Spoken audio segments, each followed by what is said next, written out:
J'ai commencé à faire une enquête. Où est Abdelmajid Tebboune? Comment passe Abdelmajid Tebboune ses vacances? Mais en vérité, il y a d'autres sujets, d'autres problèmes beaucoup plus graves. Quand je vois la tragédie de Wad el-Harrach, le risque très élevé qu'il y ait d'autres tragédies sur nos routes, la population algérienne vit très mal. Elle vit très mal. L'état de la route, l'état de ce pont, la glacière, l'état du bus, l'état des passagers, la composition sociologique des victimes, tous ces ingrédients sont réunis pour démontrer que l'Algérie est un pays qui souffre d'un sous-développement crasseux. Ça a été une gifle en pleine vacances, en plein mois d'août, au moment où Abdelmajid Tebboune est en congé. Ça a été une gifle terrible pour les dirigeants algériens. Abdelmajid Tebboune, pris de panique, a demandé à tous les membres du gouvernement d'y aller. Il a même demandé, c'est lui qui a demandé au chef de l'état-major de l'armée nationale et populaire, Saïd Chengueliha, de se déplacer le lendemain. Ce qui est choquant, c'est qu'ils ont fait de la récupération politique. Prenons le ministre de l'Intérieur, Brahim Merad, alors que les Algériennes et les Algériens pleurent leur mort. On récupère des cadavres dans des sachets depuis les égouts de Wad el-Harrach. Brahim Merad est Delchita. Je vous assure, le président de la République suit la situation. Abdelmajid Tebboune, le président de la République, m'a demandé de vous dire ceci. Je vais vous donner un scoop. Abdelmajid Tebboune, le président de la République, m'a dit qu'on va donner 1 million de dinars pour toutes les familles des victimes. Il est en train de défendre son président au lieu de défendre son propre peuple.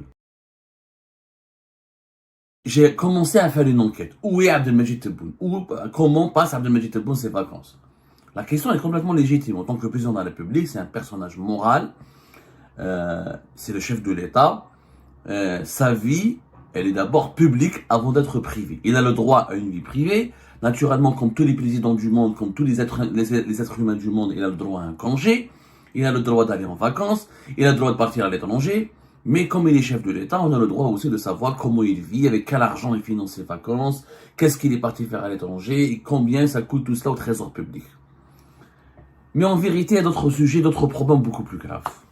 Quand je vois la tragédie de Wad el-Harrach, les raisons, les tenants et les aboutissants de cette tragédie, les conditions horribles dans lesquelles sont morts nos 18 compatriotes, comment leur évacuation a été effectuée, et surtout, ce qui m'a choqué, je ne comprends pas comment beaucoup de mes compatriotes n'ont pas relevé, n'ont pas été choqués aussi comme moi, par la récupération politique qui a eu lieu autour de ce drame.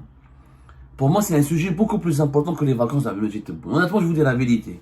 Le sort de mes compatriotes, le sort de ces familles en détresse, la fin tragique des victimes, le risque très élevé qu'il y ait d'autres tragédies sur nos routes à cause de l'état calamiteux du parc automobile, du parc des bus et des autocars, à cause de l'absence totale de contrôle, de suivi et d'une rigueur dans le suivi et le contrôle de l'activité des chauffeurs de bus et d'autocars, à cause de l'aggravation et de la détérioration des conditions de vie des Algériens et des Algériens, en raison d'un malaise économique et social de plus en plus considérable et énorme dans notre pays. Ça, c'est des sujets beaucoup plus importants pour moi. Je me suis dit à la fin, je vais consacrer une émission Vacances à Abdelmajid Tebboune, alors que notre peuple, nos compatriotes souffrent. Ils n'ont même pas de quoi, n'ont même pas la possibilité d'emprunter un bus digne de ce nom, ou d'emprunter un autocar digne de ce nom. Ils risquent même, en sortant de chez eux pour aller rencontrer des proches ou faire une petite balade ou régler leurs problèmes quotidiens, ils risquent de ne pas rentrer, de se retrouver morts au fin fond d'un oued pollué par les égouts et par les déchets ménagers ou les déchets les plus toxiques de la capitale Alger. Honnêtement, ça ne m'intéresse plus. Abdelmajid Tebboune, ses vacances ne m'intéressent pas. Abdelmajid Tebboune en tant que personne ne m'intéresse pas. Ce qui m'intéresse moi, c'est l'Algérie. Alors effectivement, je vous réponds, Abdelmajid Tebboune s'est déplacé en Allemagne pour se soigner. Il a eu des contrôles médicaux, il s'est déplacé en Allemagne. Il aurait par la suite profité pour passer des vacances en Europe. Ça s'arrête là, je ne vois pas l'intérêt d'aller plus loin.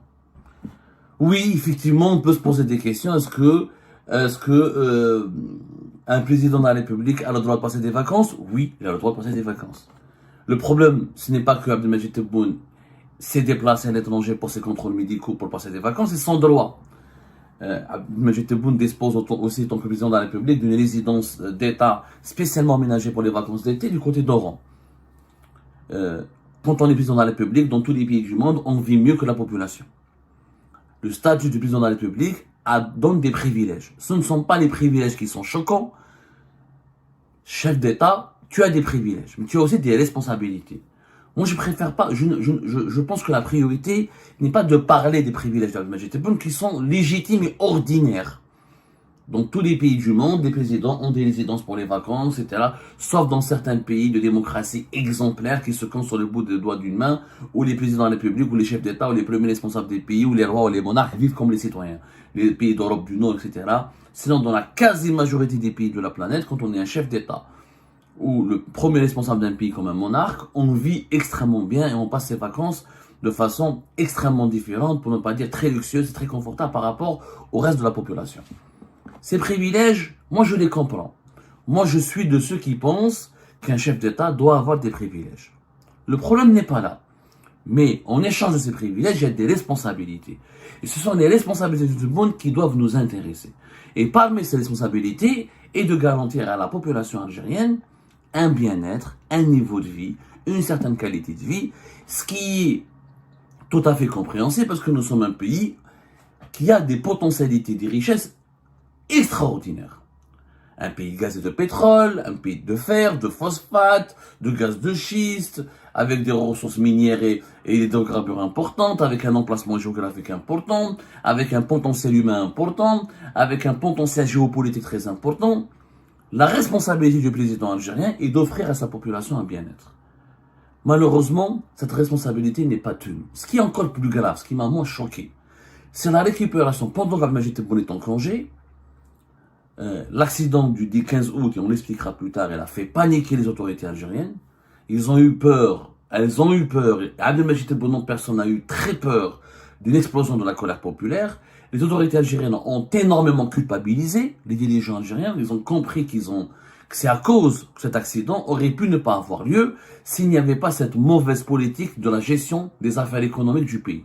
Cette politique anti-importation, cette politique de désinvestissement, cette politique où l'argent public sert davantage au fonctionnement de l'État, à l'armée, aux services de sécurité, à la justice, au contrôle de la population, à la répression de la population, au lieu de se consacrer au développement, à l'investissement, à la création de richesses et d'emplois, cet argent aurait pu être exploité autrement.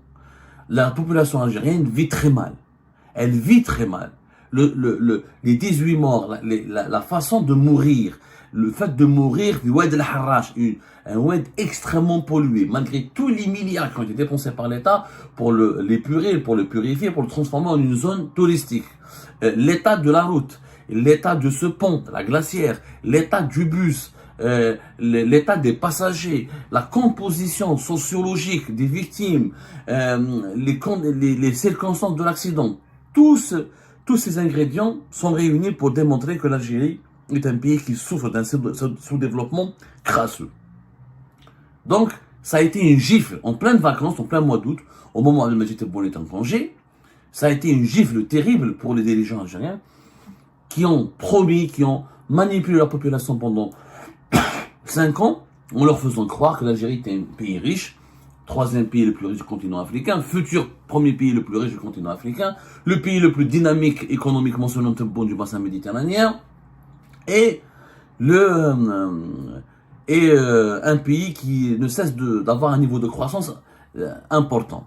La réalité elle est tout autre. La réalité c'est que la population algérienne souffre de très mauvaises conditions, de routes mauvaises au cœur de la capitale, de ponts âgés, vieux et mal entretenus, de véhicules qui sont des épaves, des transports en commun anarchiques et un environnement pollué, sale. C'est ça la vérité. Le drame de Oued el-Harrach a été une gifle. Il a réveillé les dirigeants. Il leur a rappelé que leur propagande ne tient pas la route face à la vérité sociale et économique de leur population. Mais ce qui est plus choquant, et pour moi c'est un sujet que j'aurais aimé que mes compatriotes se mobilisent davantage autour de ce sujet que de s'intéresser aux vacances d'Abdelmadjid Tebboune. Le vrai scandale, ce n'est pas qu'Abdelmadjid Tebboune soit en Allemagne ou en Italie ou ailleurs. Le vrai scandale, c'est que les dirigeants qui ont été dépêchés sur place par Abdelmadjid Tebboune ont fait de la récupération politique de ce drame pour essayer de gagner des points et gagner les faveurs du chef de l'État Abdelmadjid Tebboune. Qu'est-ce qui s'est passé? La palme, mais regardez ce qui s'est passé. Dès le moment de l'accident, plusieurs ministres du gouvernement se sont déplacés, notamment le ministre de l'Intérieur, le ministre des Transports et le chef de cabinet de Majid Tebboune. Boualem. C'est très rare que ce dernier fasse des apparitions. Il n'a pas fait des déclarations, mais les caméras l'ont immortalisé. Il a été tout au long, depuis le début, depuis quelques heures après l'accident, jusqu'à la fin de la nuit. Il s'est déplacé au niveau des hôpitaux, autour de Mustafa Bacha. Il a été présent avec les autres membres du gouvernement pour assister aux opérations de sauvetage, aux hospitalisations et à l'admission dans les soins dans les services d'urgence des hôpitaux d'Alger. C'est Abdelmajid Tebboune qui lui a demandé d'y aller.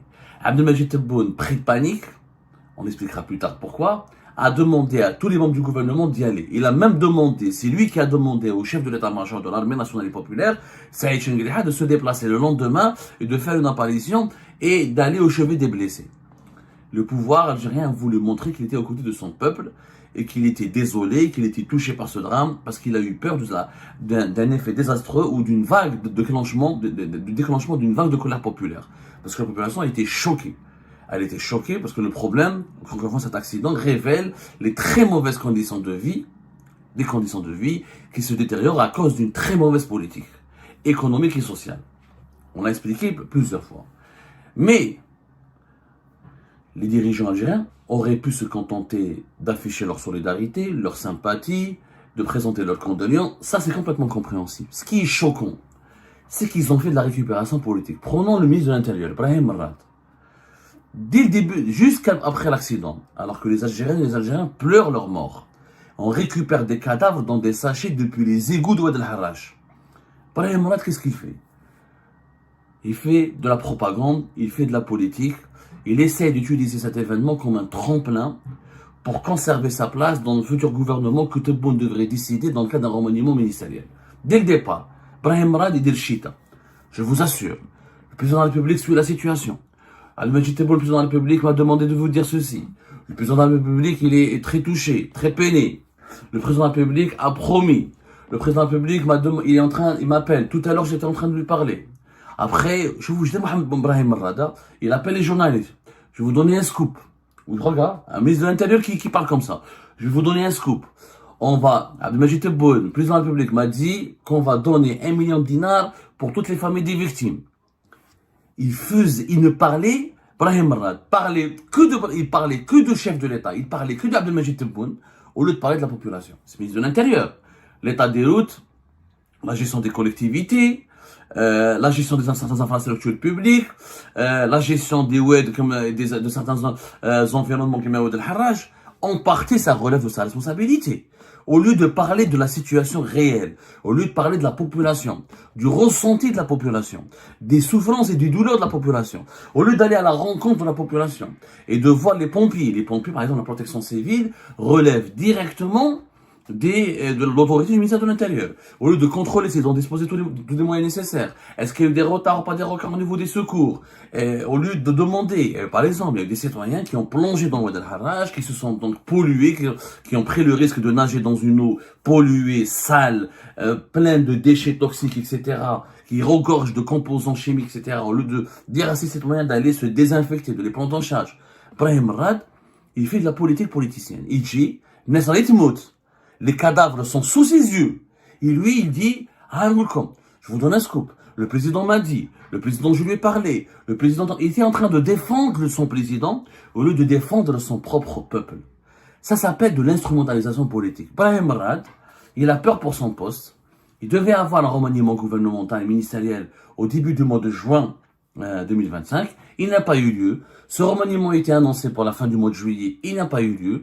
Il devrait avoir lieu au mois de septembre. Brahim Merad était sur la sellette. Il ne devait pas rester au niveau du ministère de l'Intérieur. Il a profité de ce drame pour faire de la brosse. Comme Abdelmajid Tebboune a eu peur, il a été touché parce qu'il sait que sa politique anti-importation et sa mauvaise gestion du pays, elle est en partie responsable du drame de Oued El Harrach. Qu'est-ce qu'il a fait Brahim Merad?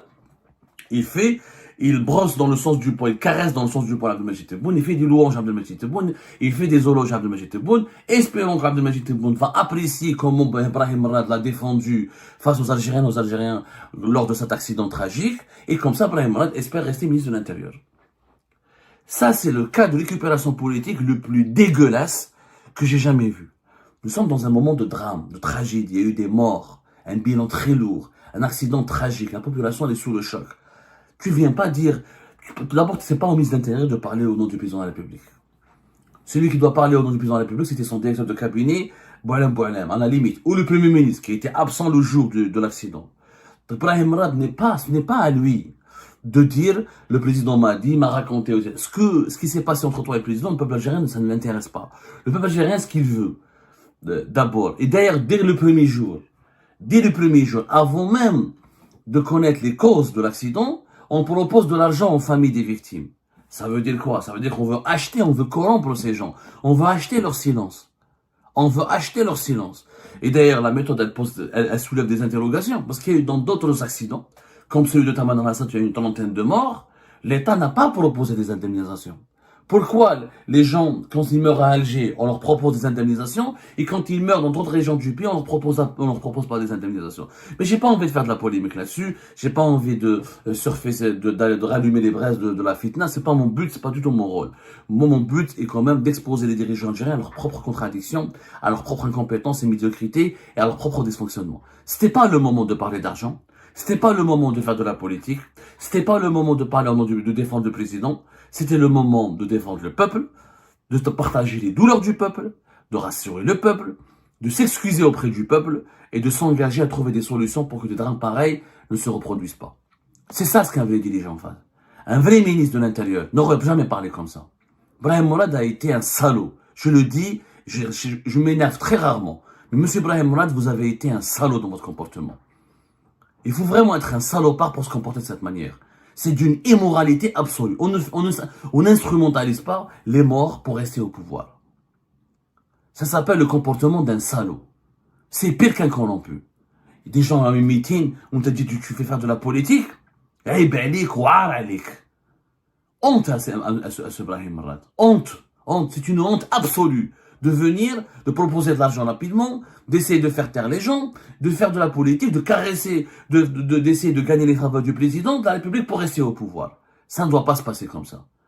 Ce ne sont pas des chiens qui sont morts, ce sont des citoyens. Les Algériens et les Algériens ne sont pas des animaux, ce sont des citoyennes et des citoyens. Il y a un temps pour le deuil, il y a un temps pour la politique. On ne peut pas faire de la politique en plein deuil. Il n'aurait jamais dû se comporter de cette manière. Son comportement est scandaleux. Et personne ne l'a relevé. Si, des personnes l'ont relevé, mais n'ont pas osé le dire. Moi, je le dirai. Je le dis et je m'en fiche des conséquences, parce qu'on ne devrait pas se comporter comme ça. Celles et ceux qui sont morts ne sont pas des chiens. Il aurait fallu jamais se comporter. On a vu l'intervention de Saïd Chengriha, comble de la récupération politique. C'est le chef de l'armée. Pourquoi Saïd Chengriha a été... Bien sûr, on lui a demandé. C'est Abdelmajid Tebboune qui lui a demandé, parce qu'Abdelmajid Tebboune a besoin, je l'expliquerai plus tard dans une autre émission, de démontrer à la population que tout le monde est réuni autour de lui, que tout le pouvoir est fédéré autour de lui. Il avait besoin de rassurer parce qu'il sait que l'accident de Harraj marque l'échec et sa première responsabilité dans la mauvaise gestion du pays.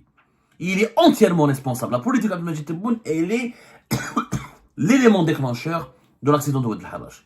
Cette politique anti-importation, cette politique d'hostilité pour concernant les besoins et les conditions de vie du peuple, et cette politique de délapidation d'argent public pour le train de vie de l'État et pour tout ce qui est politique sécuritaire et répressif de l'État, et cette politique de désinvestissement dans les infrastructures du pays, elle est la responsable de ce comportement. Pendant 5 ans, à la capitale Alger, on n'a pas beaucoup rénové. On a terminé les projets de l'époque de Bouteflika. Mais à l'époque de Bouteflika, on n'a rien fait de particulier à Alger. On n'a rien fait. Mais à part des Rochouia Sablet, Kibroha, les noms agrandis, Sablet c'était le projet de Bouteflika, ou d'ailleurs quelques terrasses, Felkitani. Mais l'état des routes, des ponts, des nouvelles routes, etc.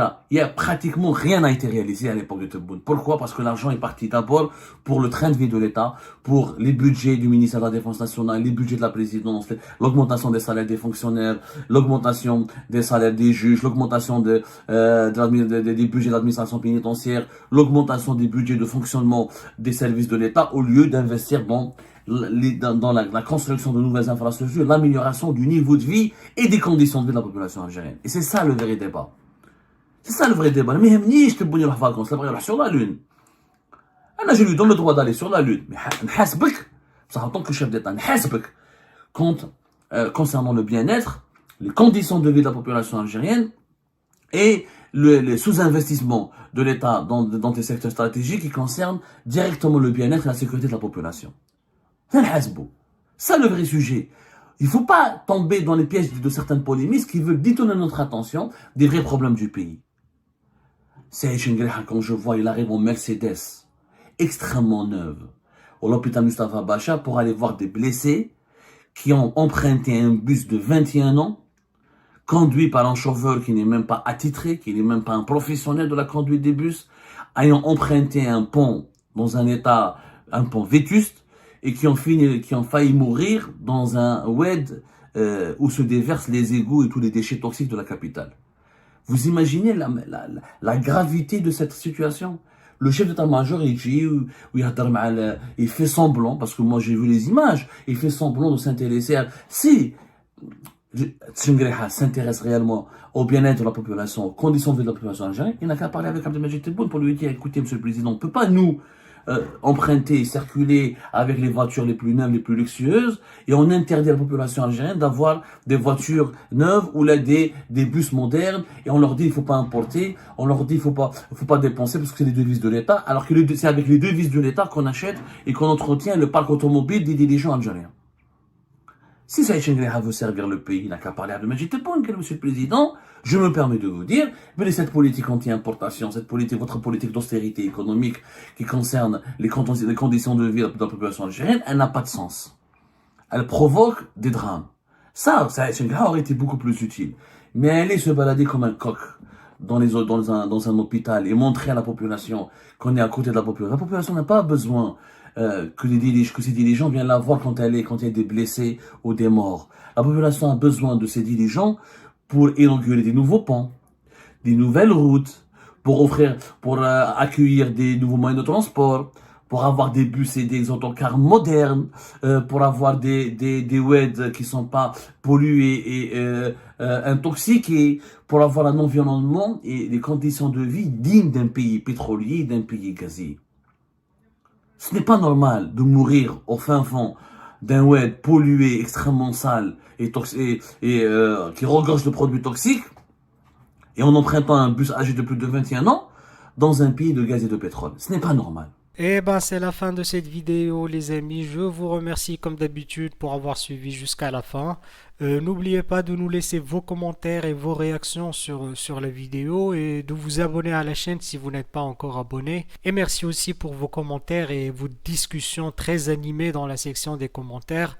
Donc vous n'oubliez jamais de décortiquer bien un sujet sur tous les points qui ont été abordés dans la vidéo et ça fait vraiment plaisir quand moi-même je ne fais pas de commentaires, je m'appuie sur vous pour que vous puissiez bien expliquer les choses et en faire des discussions civilisées et dans tout le respect possible.